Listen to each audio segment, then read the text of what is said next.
Assalamualaikum warahmatullahi wabarakatuh. Hi, welcome back to MD's channel, the channel that always serve you with education and entertainment. Still with me, MD or Miss Dayang Suryadi.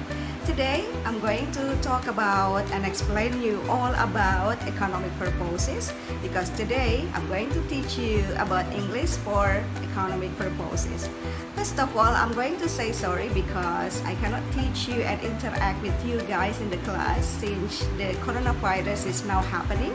I just want you to stay safe, stay healthy, and stay smiling, because every single thing which is decided by God, there's always a good lesson for us. Okay, well, today we're going to learn everything about this book, this model, which is, you know, right? You're going to read that until one book completely filled. And today we are specifically teach and learn about, the first one is asset, and the second one is asymmetric information and shock, and the third one is autarky and average, and the next one is auction, and the last one will be question and answer from MD to you. And don't forget also to make a simple question to me, because I have decided and instructed you guys a long time ago that you have to make one simple question to be given to me. And we're going to discuss all about that, and I want you guys to still stay tuned and don't go anywhere, because after this I'm going to explain you all about the things that I have mentioned before. So stay tuned. Assalamualaikum warahmatullahi wabarakatuh. Today I'm going to explain you about everything in this module, which is talking about asset, asymmetric information and shock, autarky, average, auction, and the last one will be question and answer. So I'm sure you guys are ready for today's activity. Now, next we're going to talk about what is exactly asset. In my opinion, asset is things that have earning power or some other value to their owner. I'm sure that everyone is dreaming to have an asset. Me or you guys, you're always dreaming to be rich. And all the rich people should have assets.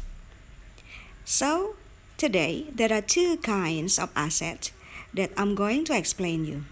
The first one is productive asset, which can be produce something or it will be increased in value.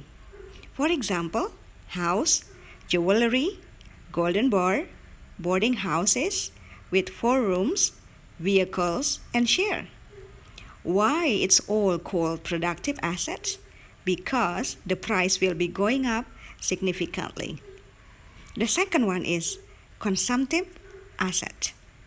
It cannot produce something, but it can satisfy the owner. For example, gadget.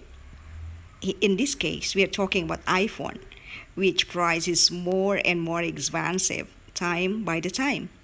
And another one is fancy cars and motorbikes, which is Harley Davidson, for example, and Lamborghini. Clothes, shoes, outfits, and bags. Air conditioner, TV, and home theater. Both of the assets usually used by someone for their needs. And of course, this is about assets. So it means everyone is dreaming to build something for the future. So they need to prepare everything, not only for themselves, but also for their next generation. Now, please talking about productive and consumptive assets itself. As I told you before, there are too many people are dreaming to have this and that.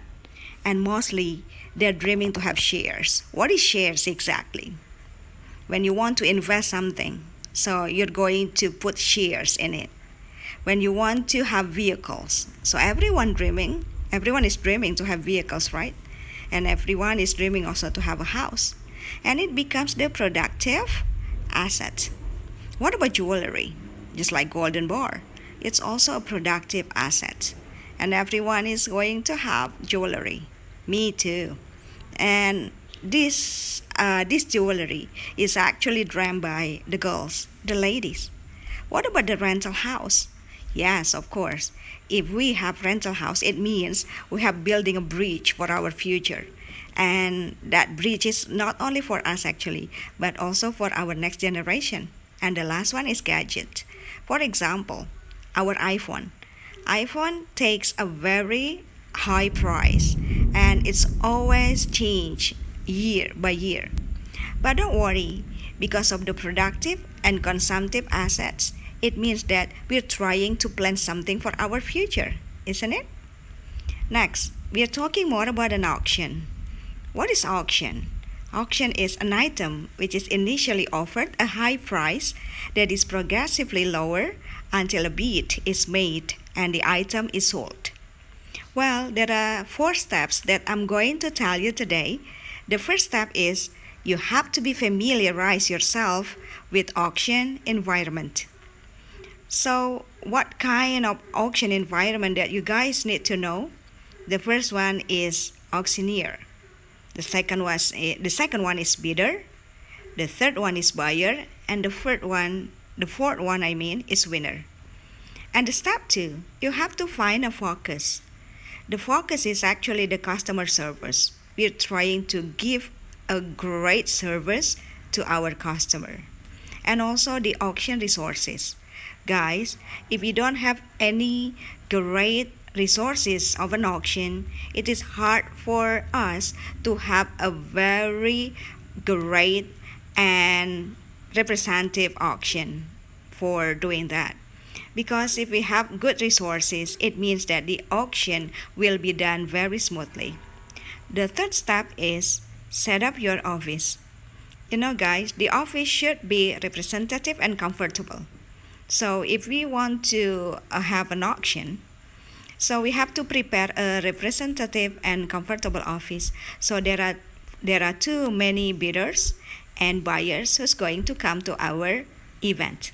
And the next one is you have to also display your auctions. Why you have to display your auctions? Because without displaying it, no bidder wants to offer for the price. Sure. And step 4 is list your auctions. Remember, as the preceding chapter, I have taught you about productive and consumptive assets. So you have to make a list which assets that you have to sell it to the buyers, and which assets that you have to offer it to the bidders. That's the thing that you have to do. And the next one is asymmetric information and shock, author key, and average. What is exactly asymmetric information? Well, guys, it is exactly when somebody knows more than somebody else. Everyone has different knowledge and insight, and it's all about asymmetric information. You might have more than knowledge than me, and it can be vice versa. I have more than you. But it's not the thing that we have to proud of, but it's something that as a good person, we have to have asymmetric information, and it is used for us if we want to go for doing something. If you have a good asymmetric information, people will judge you as a knowledgeable person. Well, we are talking about shock. Now here, it is actually about an auction. The picture shows you about an auction, and it's about the transaction.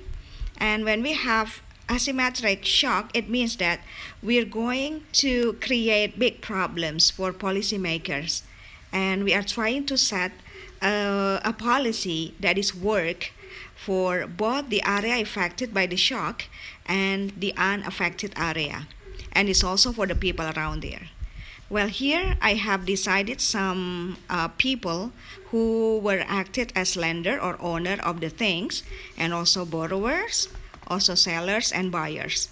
Well, regarding to the reality, well, if government bank is an owner or a lender of something, so usually the borrowers is employees. For example, we want to have a loan from the bank, so we're going to do some requirements to accomplish that, then we're going to have something from the bank. And what about the seller and buyer? Well, when we are talking about employees, they usually go to the modern market they never go to the traditional market. I mean, like mostly the employees like to go to the modern market like hypermart, or might be the market which serve you a very convenient places and also services. What about the buyer? The buyer, sir. If we are talking about employees, we are talking about the high level buyers. What about the rich man?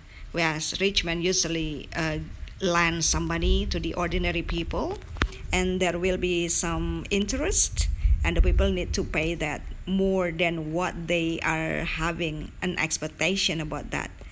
And usually, when people is borrowing money from rich men, the interest is, very very high, and sometimes they cannot pay for that.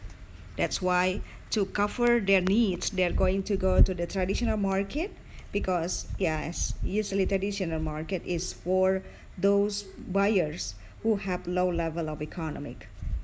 Now we are going to talk about something in general, which is rich country as the lender or owner, just like our country.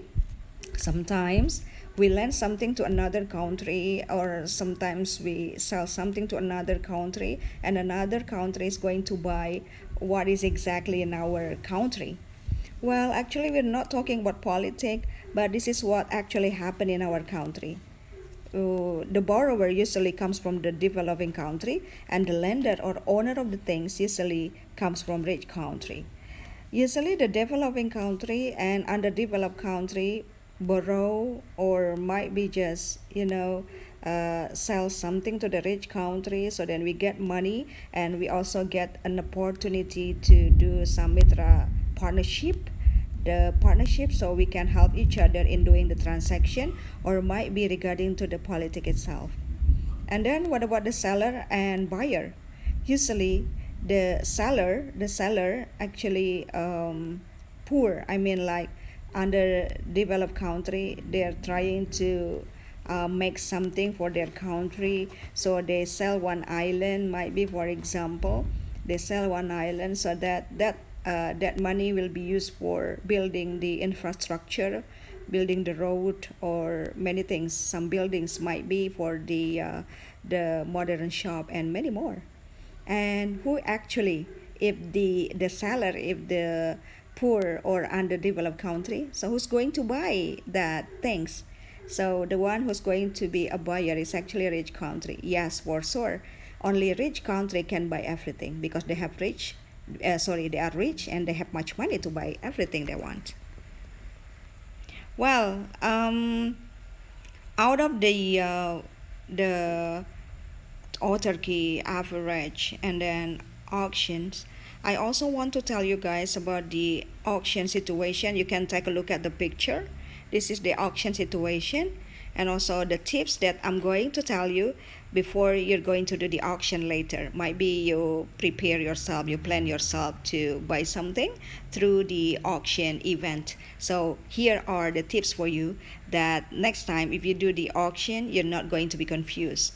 The first one is, do attend the preview. You should attend the preview to inspect the goods, even if you have seen photos in an auction catalog. So please attend the preview first before you're going to get lost. And the second one is, do set a maximum you are willing to spend. It means set your limits for each item of interest and then stick to it. Do not spend your money. I mean, like the limits of your money. I mean, like you're willing to spend some money, but then it is out of your budget. So it means you cannot stick to it. So please spend the money that you are maximum to do that. And the third one is, do check the payment terms before the day of the auction. Check the payment terms first. Because of what? Because when you check the payment terms first, so you're not going to be confused when it is the D-day of the auction. The fourth one is, do double check box, lots contents.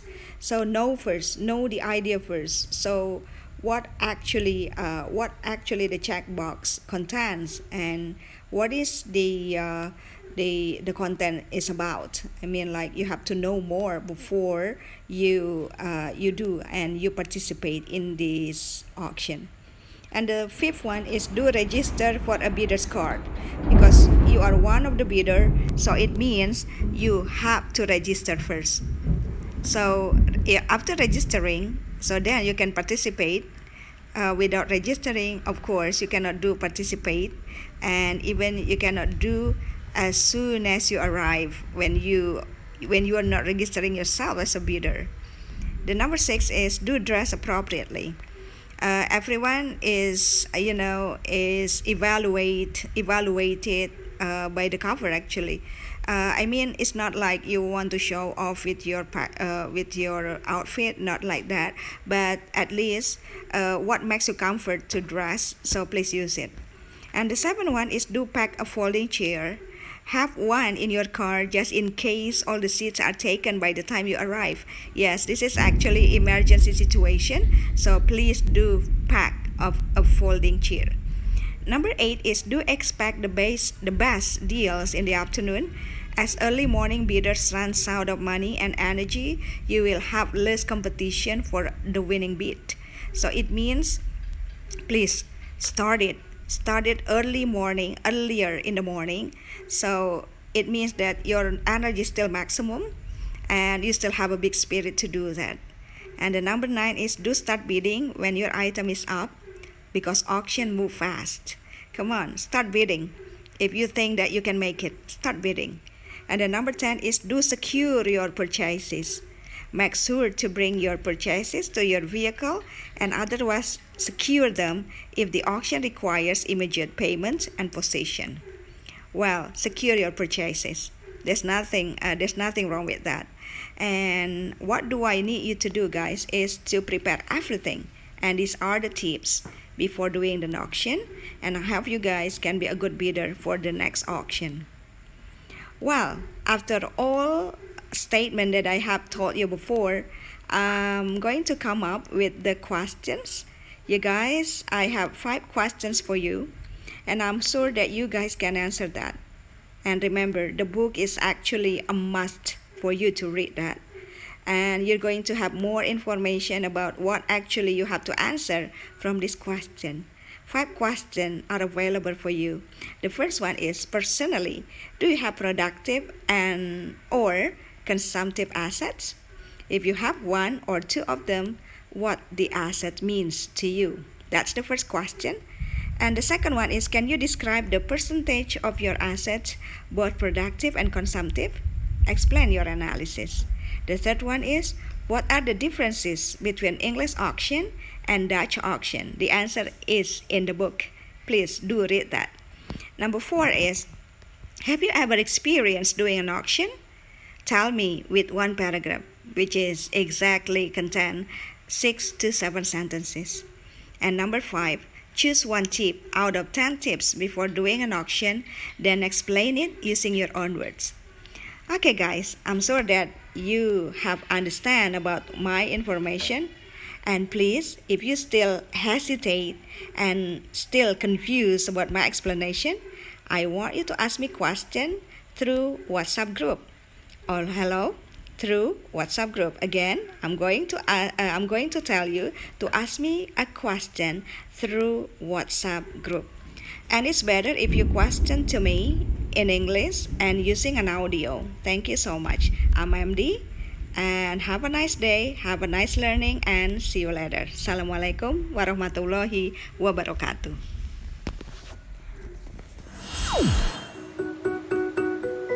Okay guys, after discussing and presenting about all ideas that we have talked about from this book, I'm sure that you still have many questions to me. And I'm sure that if you want to be familiar with all things about economy, you have to read this book. You don't have any way. Reading, and understanding a lot to what you have read before. And this is the very important point after you listen to this explanation. After you listen about my explanation and then the books that you have read before, it means that you're going to have something like knowledge, insight, and everything. By reading, you can learn a lot. By listening, you also can learn a lot. And here, this book is a must for you guys to be read. And don't forget to like, comment, subscribe, and share this video because this video is important for you guys if you want to learn about English for economic purposes. See you next time, and still stay safe, stay healthy, and still have questions. Do not hesitate to ask me a lot of things about this book because I'll be ready for you guys to answer your questions. And again, don't forget to like, comment, subscribe this video because this video is going to bring you many benefits, especially for those who